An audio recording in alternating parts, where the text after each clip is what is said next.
What's up, guys? Shane here from the GnG Elite DBS team, and I've got another Broly list for y'all. Today we're going to take a look at Red-Yellow mid-range Broly. This deck's a lot more consistent than the Storm list we looked at before, and it may win on average later in the game. However, it does have potential to win games on turns 3 and 4 if you get a good enough hand, or your opponent dead draws, or there's some other variables that could go into that. So, as usual, let's take a look at our leader card. Instead of doing what I did last time, I've just got my copy of Broly right here. I'm just going to read off of that real quick. So, of course, auto, when this card attacks, you choose a card from your life, add it to your hand. If you do, draw a card. This is good. Draws on the front side, self-awakens, etc., etc. It is an awakened, untapped 2-leader. Again, very good to extend plays, play a bomb turn 3, turn 4, turn 5, and not tap out, etc. Its awakened side, when this card attacks, draw a card. Again, solid on every leader pretty much. Activate main once per turn. Choose your opponent's battle card to switch to rest mode. This can be good for clearing problem cards or cards you just don't want them to have, clearing combo power, tapping down a blocker, many other things. Activate main once per turn. Choose one card from your life and add it to your hand, and choose up to one of your cards in rest mode and switch to active mode. This is the reason you play this card again. You play a bomb, attack with it, activate him, take a life, untap that bomb, and attack with it again. A lot of decks I think you're just going to see revolving around Mira, like we did with the Storm deck, as this deck is also doing. However, this deck does have other more potent threats than the Storm deck had, where you have just generic double strikers that could also attack twice just to end the game. So, Self-Awaken's always good, especially on red leaders. Well, not red leaders, in red decks. Let's correct that, red decks.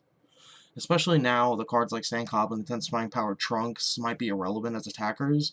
Red doesn't have as easy a time self-awakening as it did before. Of course, you still have cards like Digging Deep Vegeta and things like that, but when you don't get those cheap one-cost self-awaken cards, it can really slow you down. So Broly having self-awaken makes him a great red deck leader, just to be specific. Whew. Now, as I said before, it is a red-yellow list. Mainly red, just a little bit of yellow, not a whole lot. Just enough to really play some extra cards efficiently, and that's about it. So, without further ado, let's take a look at the list. Now, the main inspiration for this list did come from Matt Coombs over at 3XG Productions. Y'all should 100% go check him out. He always posts quality content, especially now that he's getting help from people like Richard Zapp, who I believe is the one who came up with this list. I'm not 100% sure. But anyway, here's the list. First off, we have 4 Dependable Mom Bulma. This is kind of just a filler slot. She's red. We needed a red card. She's a 1-drop. She's usually just energy. However, she does give us draw power, so that can be relevant, but more often than not, she's usually just energy. 4 Intensifying Power Trunks. This is a staple in any Chain Attack Xeno deck.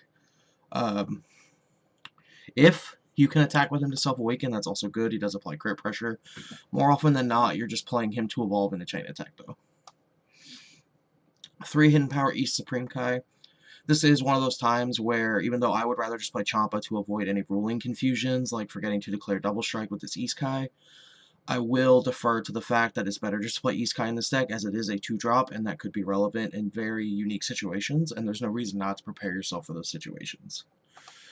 Now, this is just going to be there to mainly give Intensifying Power Trunks Double Strike if you attack with it to make it Double Strike critical, or Mira. Those are pretty much the only guys you're ever going to use it on.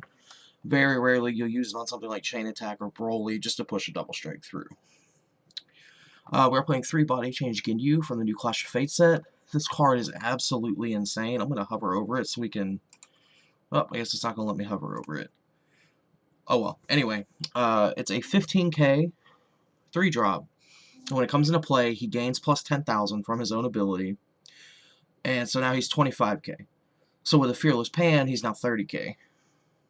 It's pretty freaking good. Then, after you attack with him, so it's a 30k double striker after a pan. Okay? Attack with him, apply pressure.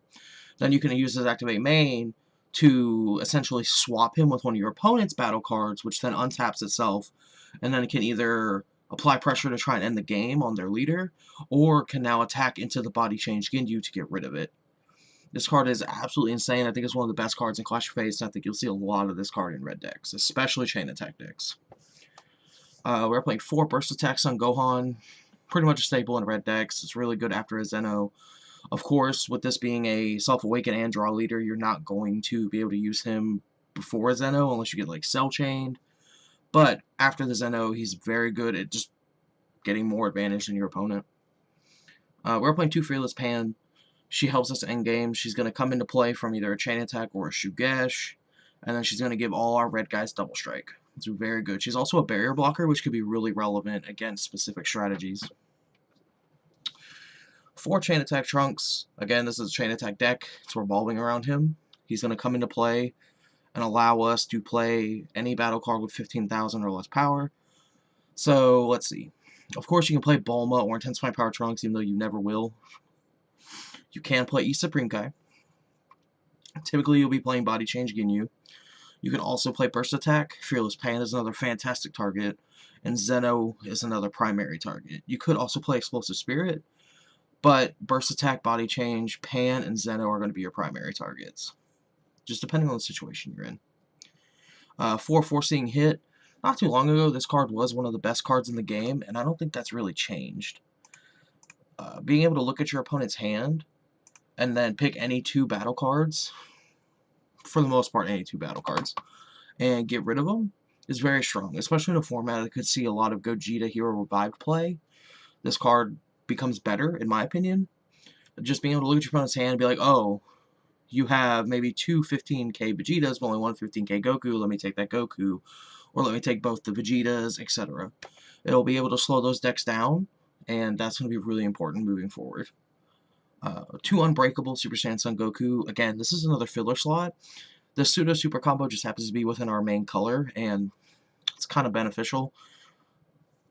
You could replace it with other things. 2 Unbreakable feels fine. Gone are the days where you always play 4 Pseudo Super Combo in every single deck regardless of color.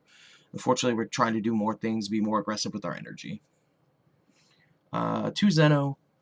This number was at 3, however, with 3, you kind of draw them too much, and you can't charge them, so that feels really bad. So we decided to go with 2 because you're not playing it as often as you might think.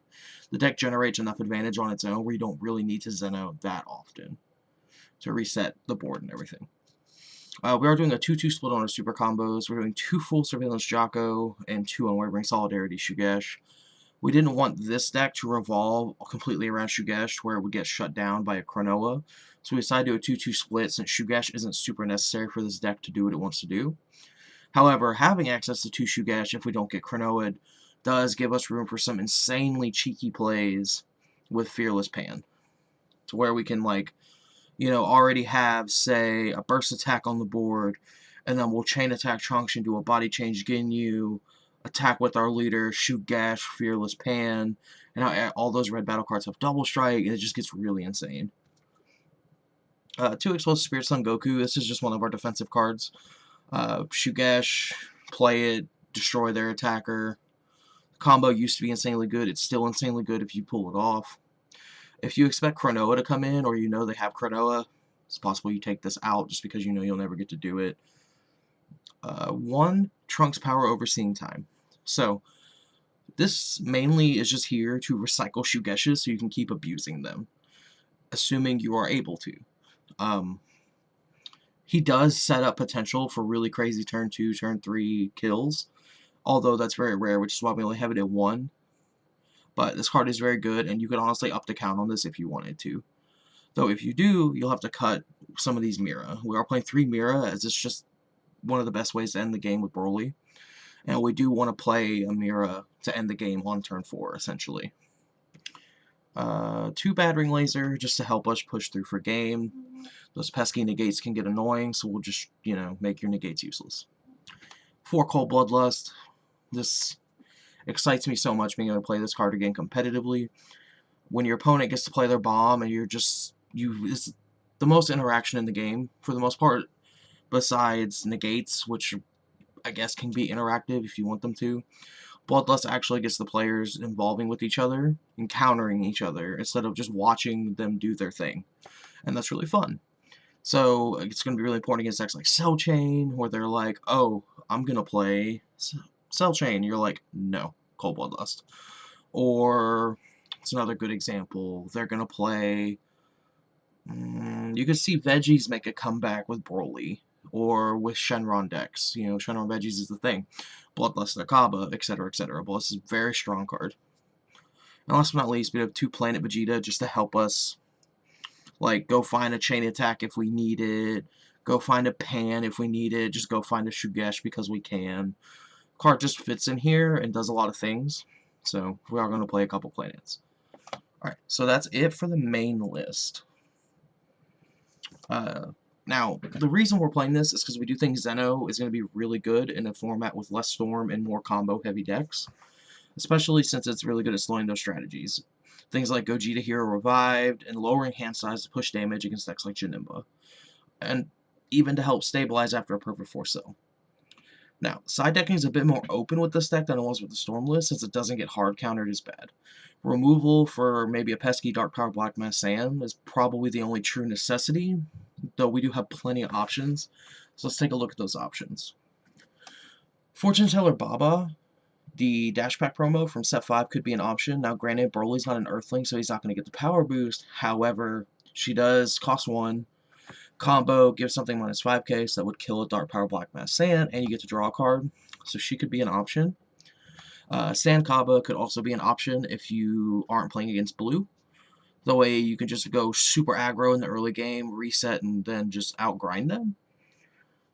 Bodyguard Legend could be an option against combo decks where you just want to have a blocker in play. You'll just play him for free at some point and just let him sit there. He could also be used to be more aggressive. You could play him for free, let him sit there, and then on your Fearless Pan turn, you have another red battle card that got double strike. Digging Deep Vegeta could also be an option. Him and the Source of Power Son Goku down in the 3rd row do the same thing, they're just different colors. It depends which color you want to bring in.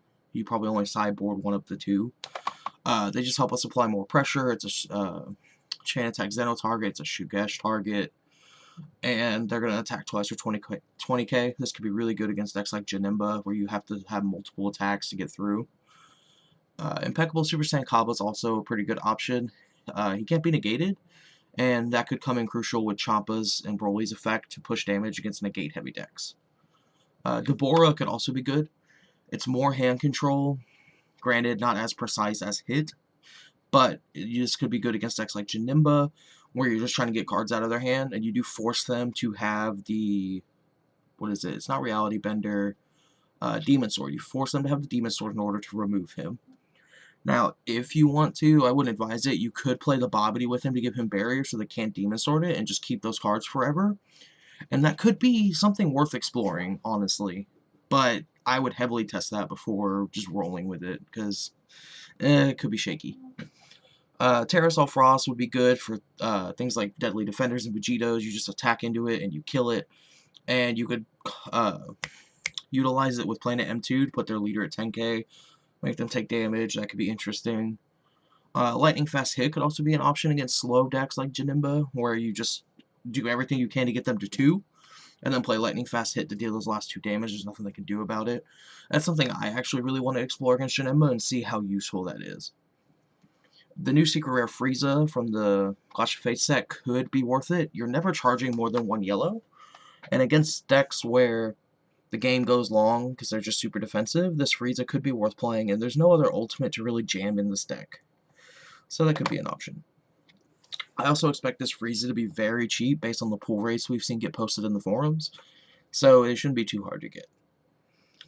2 of the new Whis from Clash of Fates. This is just an anti-storm card, or if you maybe play against Starter-Ku, you'd bring this card in. This will probably be a staple in this deck, simply because if your opponent untaps energy on their turn, besides from Awaken or their untap phase, they lose an energy. So this card's really good. It's probably going to be a staple. Vegeta striving to be the best could also be a staple. He kind of serves the same role as Frost. He's probably just better. I think he's better. Where he costs 2, but he's going to untap 1, and he's just going to KO a Deadly Defender or a Vegeto, and you paid 1 to kill it. Super good. The only problem is this card could be expensive. If this Vegeta is under $5 at any point, the first few weeks of release, due to pull rates and things like that, I would 100% pick up this card, like, more than 4, because I think this card's going to be very expensive. Yes, the Goku is probably the best card in the set because it does completely shut down Storm to a degree, but this Vegeta is more versatile and just insanely good. Bodyguard, Destructive Occupation, Frieza is also an option. If the decks are aggressive, or maybe you're just trying to go wider, this could be decent. Just coming into play when you combo it defensively. We already went over Source Power Son Goku, so let's go to Dark Power Black Mass Saiyan. You just bring this in against the mirror match other Chain Zeno decks to make them not want to Chain Zeno you. Kami could be good against decks trying to go wide, things like Veggies, Storm variants, etc. Since we can't play the Goku, excuse me, we can't deal with Storm as easily, so you probably bring in like Kami and the Whis. Cronoa, just for other Shugesh decks. Crisis Crusher is another option to get rid of pesky Dark Power Black Mass Hands against us. And it might be a little bit better than Baba, just in the aspect that it can pop a 1-cost every turn. And that could be good against certain decks trying to play 1-cost to replace themselves. Haru is another fantastic option. Again, just be careful playing this against Bloodlust leaders so you don't walk right into a Bloodlust and lose your whole turn because of it. But Haru is still a very, very good card. Desperate Onslaught Bardock could be a decent finisher against decks playing a lot of blockers, since your opponent can't activate blockers against them. Dimensional Banished Fruit could be good in decks where you just need spot removal.